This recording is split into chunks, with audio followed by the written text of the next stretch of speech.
Le 20 mars, à l'auditorium du Grand Dax, se tenait le dernier débat organisé par Sud-Ouest, à l'occasion de la mise en service officielle de la ligne grande vitesse Tours-Bordeaux, le 2 juillet prochain. Parmi les nombreux acteurs locaux présents lors de ce débat, Alain Rousset, président de la région, était venu défendre ce projet qu'il soutient depuis 1998. Je l'ai toujours soutenu, parce que c'est un progrès. Pourquoi l'Aquitaine, qui était en retard, ne bénéficierait pas de la grande vitesse? On sait que la grande vitesse, ça double le nombre de voyageurs sur le train. Et puis, quand vous regardez le tracé de la ligne à grande vitesse, c'est l'épine dorsale du Conseil de la région Nouvelle-Aquitaine, de Poitiers à Bayonne. Le territoire a beaucoup anticipé l'arrivée de cette LGV. Il l'a anticipé à plusieurs niveaux. Il l'a anticipé d'abord dans l'aménagement de la gare, dans l'aménagement d'un pôle d'échange multimodal, parce que qui dit arrivée de la LGV dit autre transport. Il l'a aussi préparé et anticipé par des aménagements en termes d'équipements structurants pour le territoire. Ça a été aussi se doter de réserves foncières au plus près de la gare pour pouvoir anticiper et travailler sur un nouveau quartier, un quartier d'immobilier d'entreprise, un quartier d'immobilier d'affaires, un quartier aussi d'habitat, de commerce au plus près de la gare.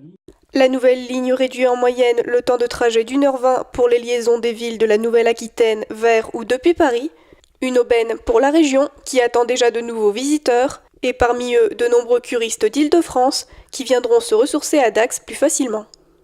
Se dire que demain, en 3h20, ils peuvent faire Paris-Dax sans avoir à effectuer un parcours du combattant pour venir ici, pouvoir laisser leur voiture et venir à Dax où ils arriveront en gare de Dax avec des navettes, des bus, des taxis qui peuvent les amener directement à leur hôtel où ils seront pris en charge par des navettes jusqu'aux établissements thermaux. C'est ça le pari que nous faisons pour demain. On a aussi en tête que la LGV elle ira ensuite jusqu'au sud de l'Espagne. On est là sur ce passage entre le sud de l'Espagne et puis le nord de la France, à nous mobiliser pour pouvoir capter par ce que l'on aura proposé une partie de cette clientèle et proposer sur le territoire des séjours packagés de 4-5 jours qui seront rendus possibles grâce à 1h15 de moins en train depuis Paris. En rapprochant les villes les unes des autres, la LGV a pour but de créer de l'emploi, et notamment à travers des formations plus accessibles pour les jeunes.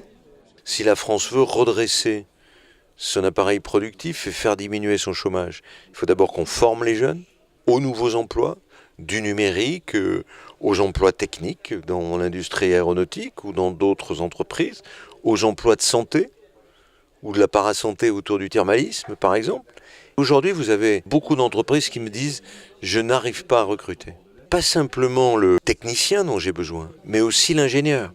Et l'ingénieur, vous allez l'attirer aussi de Paris. Et pour qu'il vienne ici, il faut qu'il soit à 2h ou 2h30 de Paris. La LGV est majoritairement bien accueillie par la population. Rendez-vous donc le 2 juillet pour acheter les premiers billets. Nous avons déjà eu un impact parce que nous avons déjà des beaux projets qui sont en cours. Je pense au futur village Alzheimer avec des unités de recherche en lien direct avec des unités parisiennes. 25 millions d'euros d'investissement, de l'emploi, de la recherche, un territoire qui va pouvoir s'affirmer comme un laboratoire expérimental. On a déjà des choses. Elle n'est pas encore arrivée, mais le territoire, il ressent déjà cet impact, certaines retombées de la LGV qui déjà amène des retombées économiques sur le territoire.